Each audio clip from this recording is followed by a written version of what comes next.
Bienvenue dans cette initiation à la gestion des couleurs pour les débutants. Je m'appelle Arnaud Frisch, je suis photographe professionnel, auteur du site arnaudfrischphoto.com et auteur d'un guide de la gestion des couleurs sur Internet. Dans ce tutoriel vidéo, nous allons aborder les préférences couleurs de Photoshop. Donc, dans un premier temps, nous allons vérifier que Photoshop utilise bien le bon profil d'écran si vous avez calibré votre écran. Vous savez que pour afficher correctement les couleurs à la volée, Photoshop a besoin d'utiliser le bon profil pour votre écran et nous allons faire cette vérification dans les préférences couleurs de Photoshop. Dans un deuxième temps, nous allons nous occuper de choisir le fameux espace de travail RVB et nous allons voir qu'il y a quelques surprises.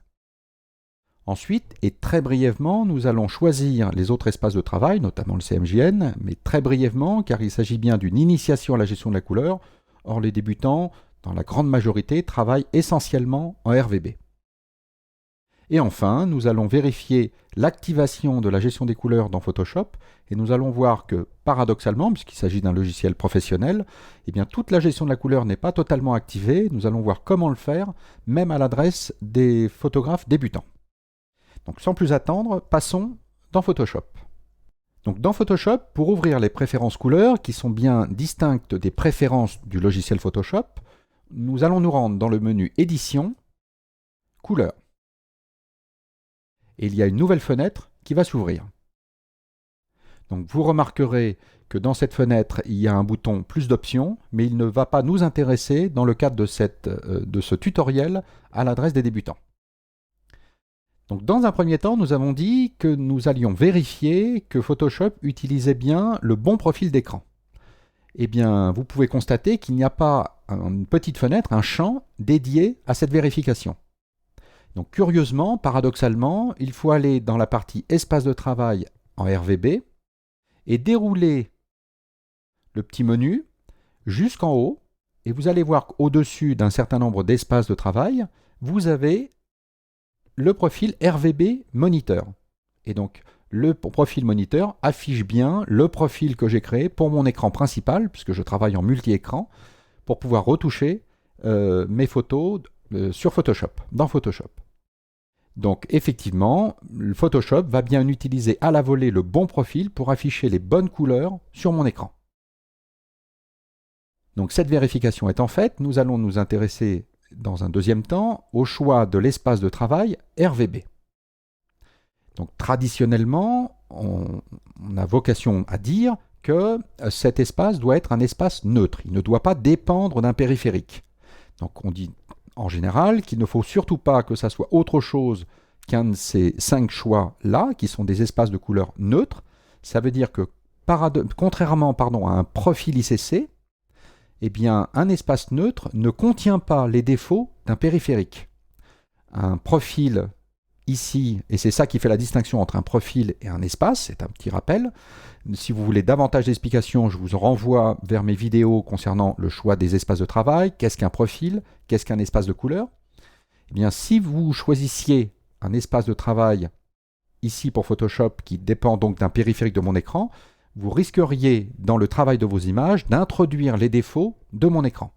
Donc, en général, on conseille de choisir un espace neutre. Oui, mais à ceci près que quand on vous conseille cela, on vous fait aussi une erreur. L'erreur est que le choix de cet espace de travail ne va s'appliquer uniquement qu'à des photos qui ne contiennent pas de profil. Et ça, c'est essentiel. Quand vous travaillez des images qui viennent de votre smartphone, de votre appareil photo compact, de votre réflexe, même si vous ne travaillez pas, et surtout si vous ne travaillez pas en RAW, donc vous travaillez en JPEG, les images ont forcément un espace de travail. Dans la grande majorité, ça va être le fameux sRGB, le standard rouge-vert-bleu, qui est un espace qui est assez petit, qui a un petit gamut, on parle d'un petit gamut, l'ensemble des couleurs que ce sRGB contient permet de retoucher à peu près toutes les couleurs qu'on est capable de photographier, sauf les plus saturées. Mais bien, quand une image contient un profil, c'est forcément ce profil qui devient l'espace de travail dans Photoshop. Donc l'espace de travail ici n'a rien à voir avec l'espace de votre image. Si votre image a un profil, vous pouvez mettre absolument ce que vous voulez comme espace de travail ici dans Photoshop, il ne sera jamais prioritaire sur celui de votre image. Donc vous pouvez très bien travailler une image en Profoto, puisque vous avez développé un fichier RAW dans Camera Raw par exemple. Et bien quand bien même votre espace de travail serait le sRGB, la seule chose qu'il y aura à faire, c'est qu'à un moment, le logiciel va vous demander qu'est-ce que vous souhaitez faire, et vous allez être obligé de lui dire « je veux conserver le profil de mon image et surtout pas conserver l'espace de travail ». Donc voilà, c'est une erreur de penser que cet espace de travail ne peut pas être un profil, donc dépendant d'un périphérique, et pour une raison tout à fait anodine, c'est que imaginez que vous travaillez des images qui viennent d'un scanner ou si vous, comme moi, vous êtes passionné aussi de photo panoramique, eh bien, il y a des logiciels, quand ils assemblent la photo, quand vous allez l'ouvrir dans Photoshop, elle ne contient pas de profil. Eh bien, si l'image vient d'un scanner ou d'un logiciel comme celui-ci, et notamment par exemple d'un scanner, vous pourriez très bien choisir ici l'espace de votre scanner comme espace de travail, ce qui veut dire que quand l'image va s'ouvrir sans profil dans Photoshop, vous allez lui dire « choisissez l'espace de travail » qui correspond donc à votre scanner, pour que les couleurs de votre image soient les plus belles possibles, et ce, extrêmement rapidement. Vous allez pouvoir comme ça gagner beaucoup de temps dans le flux de travail de vos images. Donc voilà, si jamais vous avez des images, vous souhaitez ouvrir des images qui viennent constamment de votre scanner, là, à ce moment-là, vous avez intérêt à choisir l'espace de votre scanner, et pour cela, il faudra aller le choisir en cochant sur plus d'options. Et vous verrez, vous aurez davantage de profils ici, vous pourrez choisir celui de votre scanner. Dans les autres cas, voilà pourquoi je conseille le fameux sRGB. Ce n'est pas parce que c'est une vidéo qui s'adresse aux débutants, c'est tout simplement parce que dans la grande majorité des cas, les images que vous allez ouvrir qui n'auront pas de profil viennent d'où? Vraisemblablement d'Internet. Or, vous savez sûrement que les images qui viennent d'Internet, dans la grande majorité des cas, sont des images qui ont été travaillées en sRGB. Donc le plus simple, c'est de choisir l'espace de travail sRGB, de manière à ce qu'il s'applique automatiquement à vos images sans profil. Dans tous les autres cas, je le répète, l'espace de travail sera celui de votre image. Donc pour gagner du temps, je choisis le sRGB et dans la vidéo qui s'adresse aux photographes avancés, je choisis le même espace de travail qui pour moi est bien plus cohérent en termes de flux de travail pour gagner du temps. Maintenant, intéressons-nous aux fameux autres espaces, et CMJN niveau de gris est en direct, donc il s'agit toujours de la même chose. Il s'agit simplement d'appliquer automatiquement un profil à des images qui n'en auraient pas. Donc là, j'ai laissé les 3 options par défaut.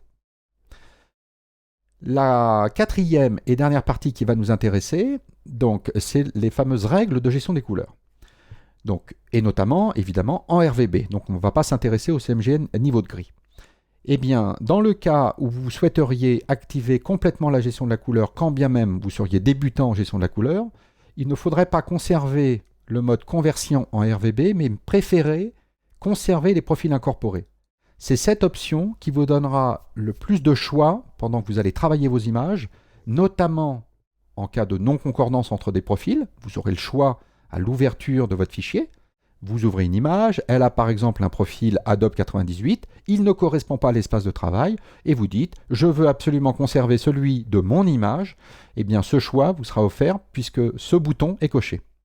Pareil pour le choix au collage d'un profil. Si vous avez ouvert une image qui n'avait pas de profil, il y a une fenêtre qui va s'ouvrir pour vous dire qu'est-ce que vous voulez faire avec cette image qui n'avait pas de profil.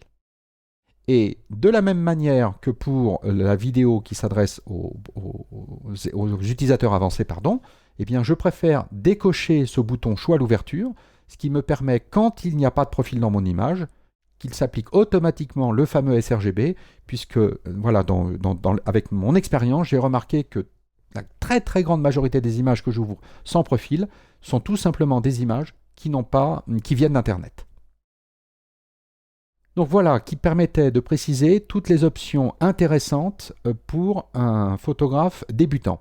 Là, si vous cliquez sur plus d'options, vous verrez d'autres choix, d'autres possibilités d'options, mais qui sont parfaitement adéquates pour un photographe débutant, voire même pour un photographe avancé. Donc je ne préciserai pas ces options dans le cadre de ce tutoriel vidéo. Donc voilà, vous n'avez plus qu'à cliquer sur OK et vous avez parfaitement paramétré. Donc vous voyez, on avait simplement modifié une petite chose, mais vous savez maintenant pourquoi on a conservé ce fameux sRGB et pourquoi on a modifié, conservé les profils incorporés. Enfin, si vous souhaitez en savoir plus, je vous invite à visiter mon site internet guide de la gestion des couleurs.com et également mon blog, blog.arnaudfriche.com, où vous retrouverez un certain nombre d'articles complémentaires, un certain nombre de forums aux questions. Je réponds dans le cadre de mon blog aux questions que je reçois les plus régulièrement concernant le calibrage des écrans, des imprimantes et autres. Donc voilà, je vous remercie pour votre attention et je vous dis à bientôt pour la prochaine vidéo concernant la gestion des couleurs.